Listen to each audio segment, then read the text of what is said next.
10 नाही, हा 10 वर्ष. तुम्ही तब्बल मंत्री म्हणून बरोबर. मंत्रालयात आलेला, काय भावना आहे? हे बघा, मी ज्या वेळेला आमदार नव्हतो बनलो, ते विनोदाचा भाग आहे. त्याला मी सांगितलं आमदार बनेन, त्याला विधान भवनात जाईन, आणि आमदार 90ला झालो मी. परंतु मी त्याला मंत्रालयात नव्हतं आलो, आणि असं सांगितलं होतं की मंत्री बनेन त्याला मंत्रालयात जाईन. हा विनोदाचा भाग आहे, असा भाग आहे. त्यामध्ये निश्चितपणे माणसाला दृढनिश्चय करता येतो. तशा प्रकारची आपल्या कार्यपद्धती, आपली विचार पद्धती, आणि मग माणसाला ती ध्येय अचीव करता येतात.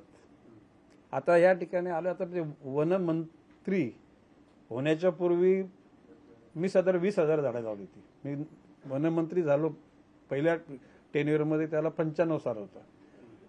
पण 92च्याच कालखंडात मी आमदार पण नसताना आमच्या कुटुंबानं जी सामुदायिक जमीन घेतली होती, म्हणजे ज्याला आपण कॉर्पोरेट फार्मिंग नाही म्हणता येणार, म्हणजे कलेक्टिव्ह फार्मिंग, त्या सदराखाली आम्ही 20,000 झाडं लावली आंब्याची. म्हणजे वृक्षांचं प्रेम मला पूर्वीपासून आहे, आणि वन खाते मला आवडणारं खातं आहे.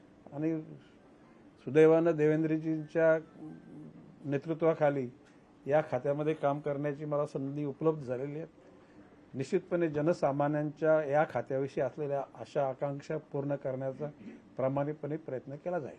सर, काही नियोजन केलेलं आहे का? कारण राज्यामध्ये जर पाहिलं तर बहुतेक ठिकाणी शेतकरी असतील आणि त्यांच्या शेतांमध्ये होणाऱ्या पानांचा हल्लोस असेल, किंवा विशेष करून जो विदर्भातला पट्टा आहे तिथे वाघांचे होणारे हल्ले असतील, आता जुन्नरपर्यंत अगदी ते पुण्यापर्यंत आलेला आहे. याचा काही आढावा घेणार का? काही ऍक्शन प्लॅन तुम्ही केलेला आहे? माझ्या माहितीप्रमाणे आज माननीय देवेंद्रजी फडणवीस मुख्यमंत्री महोदयांनी सह्याद्रीवर वन विभागाच्या वरिष्ठ अधिकाऱ्यांची बैठक बोलवलेली आहे आढावा घेण्यासाठी. जसे माननीय देशाचे पंतप्रधान नरेंद्रजी मोदी यांनी 100 दिवसाचा एक कार्यक्रम निर्माण केलेला आहे, आणि त्याची कार्यपूर्ती करण्याकरता स्वतःलाच त्यांनी मोड केलेला आहे. त्यांचीच म्हणजे कॉपी म्हणा, माननीय मुख्यमंत्री देवेंद्रजी फडणवीस यांनी सुद्धा तशाच 100 दिवसाचा कार्यक्रम आखलेला आहे.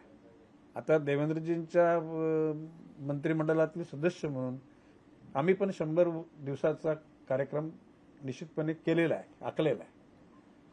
कालच बार्शीचे आमदार दिलीपजी सोपल यांचा मला फोन आला होता की आमच्या तिकडे बिबटे तर आहेतच, म्हणजे लेपर्ड, परंतु आता पटेरी वाघ म्हणजे बेंगॉल टायगर सुद्धा तिथे त्याचा वावर सुरू झालेला आहे. मी त्यांना सांगितलं, तुम्ही तुमचं एक पत्र ऑनलाईन मला पाठवा, दुसऱ्या क्षणाला संबंधित फॉरेस्टच्या वरिष्ठ अधिकाऱ्यांना याबाबत संपूर्ण चौकशी करून अहवाल करून त्याची उपाययोजना करण्याकरता मी त्या ठिकाणी निर्देश देत आहे. आणि त्याबरोबर त्याचं पत्र आल्यानंतर माझ्या कार्यालयामधून अधिकाऱ्यांना तशा निर्देश देण्यात आले, आणि तसे निर्देश दिलेत याबाबतची माननीय आमदार दिलीपजी सोपल यांना माहिती सुद्धा अवगत करून देण्यात आली. आता विदर्भाच्या काही ठिकाणी एका शेतकऱ्याला वाघानं उचलून नेलं. 5 दिवसांमध्ये त्याचं म्हणजे कुजलेल्या अवस्थेतलं म्हणजे परत त्या ठिकाणी सापडलं. एक महिला सुद्धा त्या ठिकाणी वाघाने तिला जीवितठार मारलं. आता ह्या बाबतीमध्ये वनाच्या त्या पर्टिक्युलर विभागामार्फत त्याच्या करता उपाययोजना आखल्या जातील. जर तो नरभक्षक असेल तर त्याला निश्चितपणे बंदिस्त केलं जाईल, आणि त्या अनुषंगानं नरभक्षकापासून नॉर्मल जीवन जगण्याकरता त्याला जे काय करायचं असेल ते केलं जाईल. आणि अशा प्रकारच्या सूचना आता काही दररोजचं झालं. आता काय झालं की जिथं जिथं ऊसाची लागवड झाली त्या परिसरामध्ये बिबट्यांचा वावर फार मोठ्या प्रमाणामध्ये झाला. ज्याला म्हणजे जुन्नर, आंबेगाव वगैरे या भागातले ज्याला ऊस तोडल्यानंतर ते सगळे बिबटे हे आपल्या ठाणे जिल्हा, रायगड जिल्हा या ठिकाणी ते स्थलांतरित. आता ठाणे जिल्ह्यामध्ये सुद्धा बिबट्यांचा वावर फार मोठ्या प्रमाणामध्ये झालेला आहे. एकूणच त्यांचा जो अधिकार आहे कोणाचा प्राण्यांचा, तो अधिकार शाबूत ठेवून जनसामान्याला त्याचा उपद्रव होणार नाही. आणि दुर्दैवानं जर एखादा शेतकरी जर त्याचा बळी झाला तर त्याच्या कुटुंबाची योग्य पद्धतीने त्याला नुकसान भरपाई देऊन सुद्धा जीव काय येत नाही. आणि म्हणून त्या ठिकाणी कोणाचं जीव जाणारच नाही याच्याकरता उपाययोजना कशा करता येतील त्या अनुषंगानं खात्याच्या अधिकाऱ्यांबरोबर आता सह्याद्रीची ती बैठक झाल्यानंतर सर्व वरिष्ठ अधिकारी इथं मला भेटायला येणार आहेत, त्यावेळेला त्यांच्याशी पण मी ती चर्चा करणार आहे. आणखी एक प्रश्न असा होता की विशेष करून आपण बघितलं तर कागद जो निर्मिती केली जाते बांबूपासून, बांबू लागवडीला शासनाने विशेष प्राधान्य दिलेलं आहे. मात्र अद्यापही इथे दर चांगले मिळत असल्यामुळे चायनावरून मोठ्या प्रमाणात कागद इम्पोर्ट करावा लागतो आपल्याला. त्यासाठी मग तुम्ही काही जे कागद निर्मिती करणारे कारखाने आहेत त्यांना शासनाच्या मार्फत काही मदत किंवा अनुदान मिळवण्याची तरतूद करणार आहात? हे बघा, काही नियोजन करताय? मागच्या त्या 95 ते 2000च्या कालखंडात बल्लालपूर पेपर मिल या जी विदर्भातली आपली जी पेपर मिल आहे त्यावेळेला त्या मिल तिथं नेताना ह्या थापर ग्रुपची कंपनी आहे. ती थापर ग्रुप म्हणजे क्रॉम्प्टन फॅन वगैरे तो थापर ग्रुपचाच प्रकल्प आहे. तर त्यावेळेला सरकारने त्यांना काही सवलती देऊ अशा अटी शर्तीवर त्या ठिकाणी तो कारखाना तिथे लावायला सांगितला. आणि त्यावेळेला कर्नाटकच्या तुलनेमध्ये आपल्याकडचे त्या म्हणजे बांबूचे दर कमी आहेत अशा प्रकारची काही लोकांची तक्रार होती. प्रश्न असा की आता स्पष्टच बोलायचं झालं तर तेंदूपेत्ताचे जे ठेकेदार असतात त्यांचे आणि नक्झलाईट लोकांचे किती कोणी नाही म्हटलं तरी त्यांचे संबंध आहेत अशा प्रकारची त्यावेळेला सुद्धा मला माहिती देण्यात आली होती. आता ते ऑन रेकॉर्ड नाहीत, परंतु शेवटी त्या जंगलामध्ये व्यवसाय करताना म्हणजे नाईलाज तो डायरेक्ट म्हणजे ठेकेदार नाही, परंतु त्यांचे खालच्या स्तराचे लोक त्या लोकांना आता माननीय देवेंद्रजींनी गडचिरोलीमधूनच नक्षलवाद म्हणजे का नक्सलीची मुवमेंट संपवण्याचा निर्णय घेतलेला आहे. तर अशा प्रकारचे कुठे ठेकेदार देणार असतील तर त्यांना सुद्धा समज देण्यात येईल. आणि भविष्यकालामध्ये म्हणजे मोठ्या मलेशिया इंडोनेशिया या भागातून मोठ्या प्रमाणामध्ये कागदाचा लगदा तो तिथून पेपर पल्प तिथून येतो आणि मग या ठिकाणी किंवा पेपर काही ठिकाणी येतो. आपल्याच राज्यामध्ये किंवा देशामध्ये पर्यायानं कागद बनण्याकरता मोठ्या प्रमाणामध्ये आता बांबूची लागवड शहरी भागात सुद्धा होणार आहे. कुठे? शहरी भागामध्ये. आणि आता बांबूचे प्रकार फार निरनिराळे प्रकार आहेत. आता उंच वाढणारे बांबू त्या ठिकाणी आलेले आहेत. आपले पूर्वी मुख्यमंत्री कार्यालयातले जे प्रधान सचिव प्रवीण परदेशी हे जरी रिटायर्ड झाले असले तरी सुद्धा त्यांना विशिष्ट कारणास्तव केंद्र सरकारच्या त्या बांबू ग्रोईंग आणि बांबू मेंटेनिंग या मिशनवर त्यांना आमंत्रित म्हणून घेतलेलं आहे. आताच माननीय मुख्यमंत्र्यांच्या निवासस्थानी माझी त्यांची भेट झाली. 1-2 दिवसांमध्ये त्यांच्याशी मी पण बोलून त्यांना काय अभिप्रेत आहे त्या सर्व गोष्टी समजून घेऊन आपल्या राज्यामध्ये ज्या पडीक जमिनी आहेत, ज्या फॉरेस्टच्या आहेत किंवा रेव्हेन्यूच्या आहेत, तर रेव्हेन्यू मंत्री मोदयांना किंवा रेव्हेन्यू सचिव मोदयांना सांगून त्या ठिकाणी बांबू लागवडीचं ज्याला सामाजिक वनीकरण अशा त्याला जॉईंट फॉरेस्ट मॅनेजमेंट संयुक्त वनव्यवस्थापन ही संकल्पना त्या 95च्या कालखंडामध्ये मीच तयार केली होती. म्हणजे आणि पालघर जिल्ह्यातल्या पालघर तालुक्यात आणि ठाणे जिल्ह्यातल्या मुरबाड तालुक्यामध्ये अशा प्रकारची ती मोहीम म्हणजे गावच्या लोकांनी आणि फॉरेस्टच्या लोकांनी एकत्र येऊन वनाचं रक्षण करायचं, संगोपन करायचं आणि त्याच्यातून मिळणारा फायदा गावच्या लोकांच्या विकासासाठी वापरावा अशा प्रकारचा तो प्रस्ताव आहे. एकेकाली फॉरेस्टच्या लोकांना फार अधिकार होते. आदिवासींना किंवा जंगल भागात राहणाऱ्या लोकांना औषध पुरवठा करण्याचं काम सुद्धा फॉरेस्टचे लोक करायचे. त्या लोकांना त्यांनी रेशन वगैरे करण्याचं काम सुद्धा फॉरेस्टचे लोक करायचे. नंतर हे विभाग वेगळे झाल्यानंतर फॉरेस्टच्या लोकांची आणि जनतेची कनेक्टिव्हिटी कमी झाली आणि म्हणून पूर्वी वनवा लागल्यानंतर सगळे आजूबाजूचे लोक त्या वनवा विजवाला फॉरेस्टच्या लोकांना मदत करायची. परंतु ती कनेक्टिव्हिटी कमी झाल्यानंतर लोक वनवा जळताना बघत होते, फॉरेस्टच्या लोकांच्या मदतीला येत नव्हते. आणि म्हणून भविष्यकालामध्ये जनसामान्यांचा याच्यामध्ये सहभाग कसा राहील याविषयी माझे प्रयत्न राहतील. आता वृक्ष लागवडीसाठी काय माहिती देणार का? बघा, बाब अशी की 95च्या कालखंडात जे वृक्षची स्थिती होती त्याच्यापेक्षा आता सुधारलेली आहे. सुधीर भाऊ मुनगंटीवारांनी सुद्धा कोट्यांच्या घरामध्ये वृक्ष लागवडीचा संकल्प सोडला होता आणि बऱ्याचशा प्रमाणामध्ये त्यांना यश आलेलं आहे. किंबहुना पूर्वी स्वयंपाक करण्यासाठी गॅस वगैरे उपलब्ध नव्हता. त्याच्यामुळे तालुका स्तरावर सुद्धा लोक जंगलातल्या तोडलेल्या झाडांचा वापर स्वयंपाक बनवण्याकरता करायचे. आता तुम्ही बघितलं तर ॲल्युमिनियमचं जो फ्रेम्स बनायला लागले, दरवाजे बनायला लागले, खिडक्या बनायला लागल्या. पूर्वी त्या ठिकाणी लाकूड वापरलं जायचं. आता प्लॅस्टिकचे सुद्धा दरवाजे बनायला लागलेत. आता प्लॅस्टिक आला, ॲल्युमिनियम आला, अनेक फायबरच्या माध्यमातून खिडक्या दरवाजे बनायला लागले. त्याच्यामुळे तेवढी लाकडाची जी काही वापर व्हायचा तो वापर कमी झाला आहे.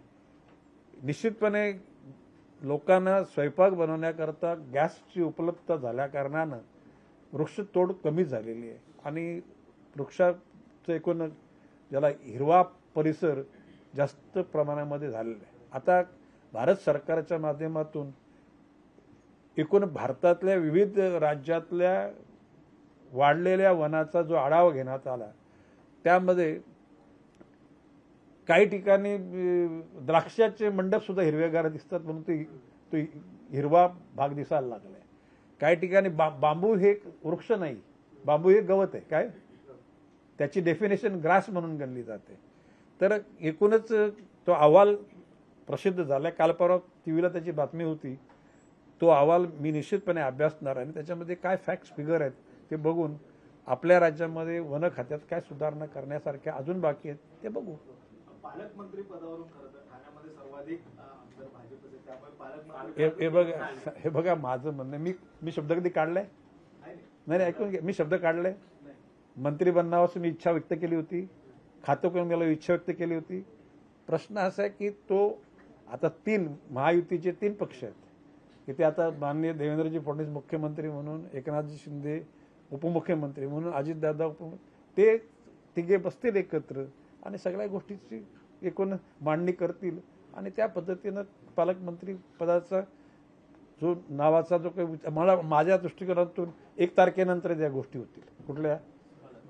पालकमंत्री पद ऐकला का? नवीन वर्षामध्ये. आणि पालकमंत्री कुठल्याच्या असण्यापेक्षा काम करायची इच्छा असेल ना तर तुम्ही पालकमंत्री नसताना सुद्धा तुमची वागण्याची बोलण्याची पद्धत जर नीट ठेवली तर प्रत्येक खात्यातला अधिकारी IAS म्हणजे सचिव असेल तो पण तुम्ही दिलेल्या सूचना नाकारणार नाही. काय बोलतो मी? परफेक्ट. आणि मला आजवर मी आमदार होतो तरी सुद्धा माझा कुठलाही प्रस्ताव कुठल्याही सचिवांनी म्हणजे IAS IPS अधिकाऱ्यांनी कधी ना, कारण आपण चुकीचे प्रस्ताव कोणाला सांगतच नाही. जे योग्य आहे ते करू. आणि शेवटी हे बघा, आपण मंत्रिपदाची शपथ घेताना काय बोलले? ममत्व भाव अपपर भाव दाखवणार नाही बोललो ना, त्याला अनुसरून पुढचं काम करायचं. नवी मुंबई महापालिका जिंकण्यासंदर्भात काय तुमच्या हे बघा 95 पासून 95ला संजू नाईक पहिले महापौर झाले तर 2020 पर्यंत 25 वर्ष त्या शहरातली सत्ता गणेश नाईकच्या विचारासरशी निवडून आले. 25 वर्ष आणि त्या पद्धतीने कारभार संख्या प्लस मायनस झाली परंतु कारभार माझ्याच सल्ल्यानं झाला आणि म्हणून नवी मुंबई महापालिका सशक्त महापालिका आहे. ओके, या ठिकाणी म्हणजे दुसरे कोण कमी आहेत असं आमचं म्हणणं नाही, परंतु या ठिकाणी नवी मुंबईतले सर्व पक्षाचे लोक सुद्धा उडदामाजी कालेगोरे थोडीफार असतात 19-20, परंतु बहुतांशी अन्य पक्षाचे लोक सुद्धा समजदार आहेत. तिथे नवी मुंबई शहर हे माणुसकी धर्माला जतन करणारं शहर आहे. म्हणजे सर्व गोष्टीच्या पलीकडे जाऊन माणुसकी धर्म जतन केला जातो आणि म्हणून तिथे विकास आहे.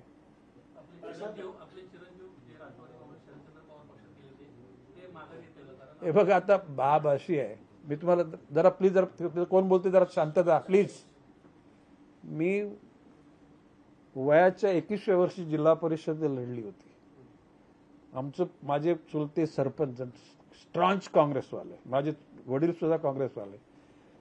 त्यांना मी विचारलं बा मला निवडणूक लढवायची आहे. मग त्याला मी शिवसेनेमध्ये मी ऍक्टिव्ह होतो. त्यांनी हा पण नाही बोललं ना पण नाही बोललं. परंतु माझ्या आईला मी विचारल्यानंतर आई बोलली जर तुझे काका आणि तुझे वडील म्हणजे बाबा तुला परवानगी देणार नाही, हा पण बोलणार ना पण बोलणार नाही, पण तुला तुझी इच्छा असेल तर तू लढ, तुला काय पाहिजे मला सांग.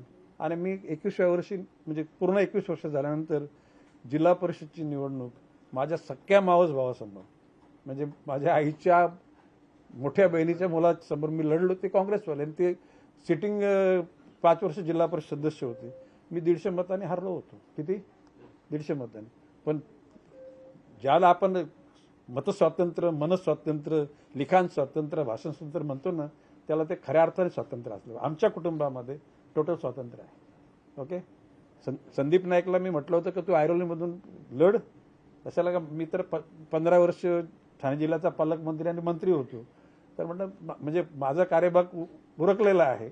आता तुम्ही लोक तुमची उभारी घेण्यासाठी त्यांनी सांगितलं नाही तुम्ही पाहिजेच, फक्त तुम्ही परवानगी द्या. म्हटलं परवानगी मी असं बोलत नाही, पण मी त्याला एकच दिलं की मी माझ्या काकांची इच्छा होती का नव्हती मला, पण त्यांनी काही शब्द वापरला नाही. वडिलांची इच्छा, परंतु त्यांनी काही शब्द नाही काढला. मी निवडणूक लढलो त्यावेळेला काँग्रेसच्या विरुद्ध लढणं म्हणजे देशाशी बेईमानी केल्यासारखे असं चित्र होतं.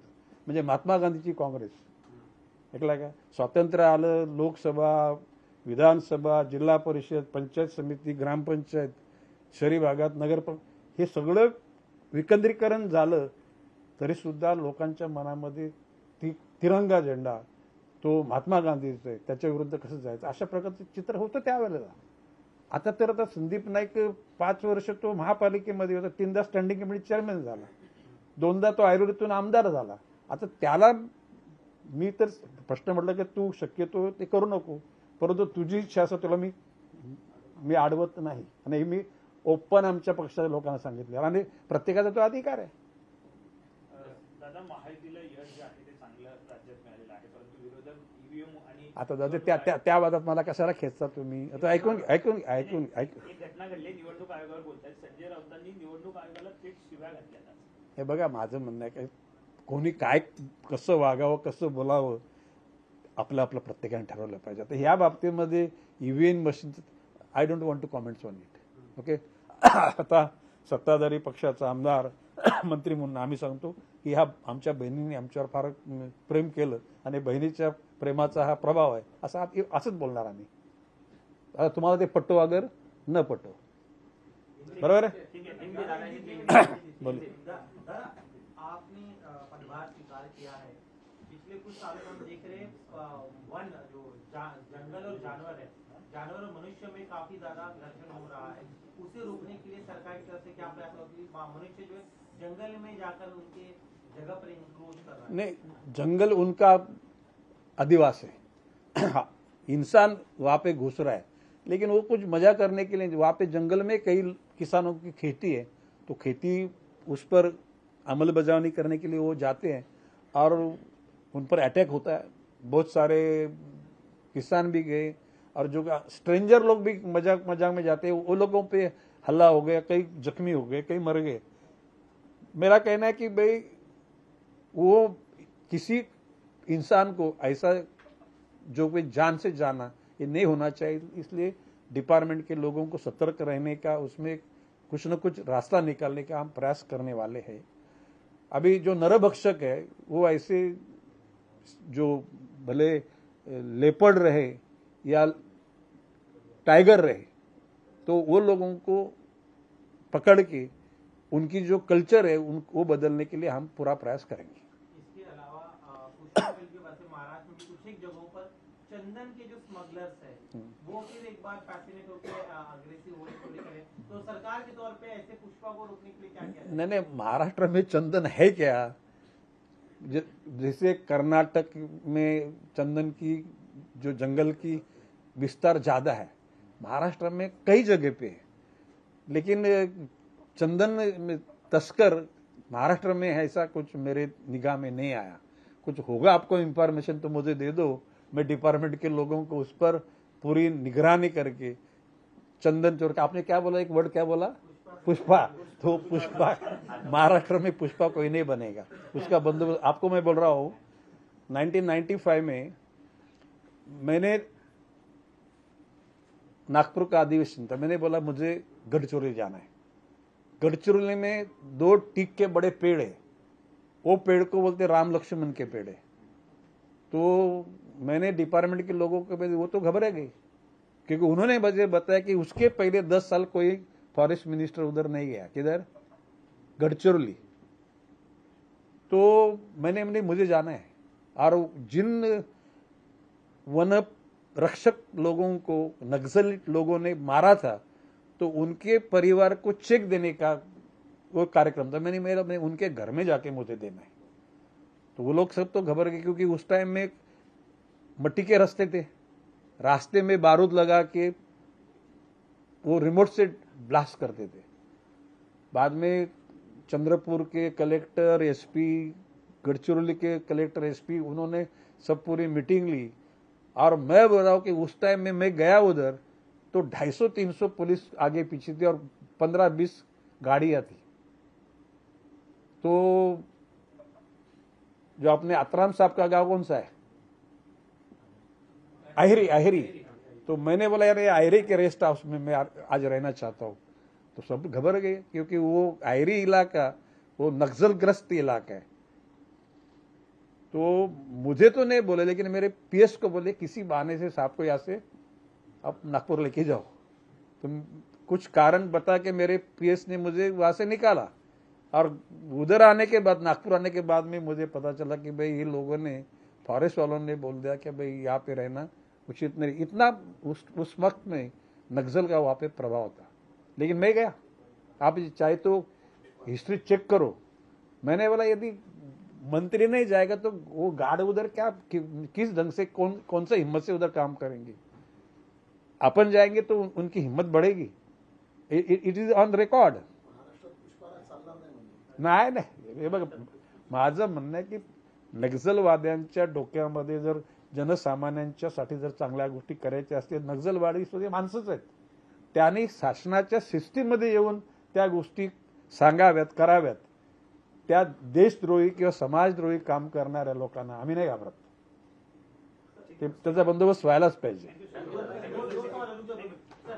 संजय राउत ने कहा है कि महायुति के नेता मतदाताओं को धमकाते और चुनाव आयोग जो है उसे गालियां दी है, कहा है कि नहीं, इस बारे में हमारे पार्टी के प्रवक्ता वहां पे मौजूद है, वो उसका जवाब देंगे। देखिए अभी मैंने तो बात सुना भी नहीं, आप बोल रहे तो मैं ओके, वो झूठ नहीं होगा, लेकिन वो चीज पर रिएक्ट होने के लिए हमारे पार्टी के लोग हैं और they are competent to reply them. आखिरी सवाल सर मेरा, देवेंद्र फडणवीस जब से मुख्यमंत्री बने उनके खिलाफ सोशल मीडिया पर अफवाहें फैलाई जा रही, साइबर पुलिस ने 18 लोगों के खिलाफ मामला भी दर्ज किया है। उनका कहना है कि संविधान के खिलाफ Devendra Fadnavis. Devendra Fadnavis is a very balanced person. Social engineering करने में देवेंद्र फडणवीस माहिर है। किसी धर्म का, जात का, पंथ का, वर्ण का कोई हेट न करते हुए राज्य की जनता स्ट्रीम में साथ में चले और वो राज्य मजबूत हो, इसलिए काम करने वाला मुख्यमंत्री के तौर पे हम देवेंद्र फडणवीस जी की ओर देखते हैं और वो कामयाब हो जाएंगे, ऐसा मुझे विश्वास है। लोकशाही मराठी, ऐका, पहा, जागरूक रहा।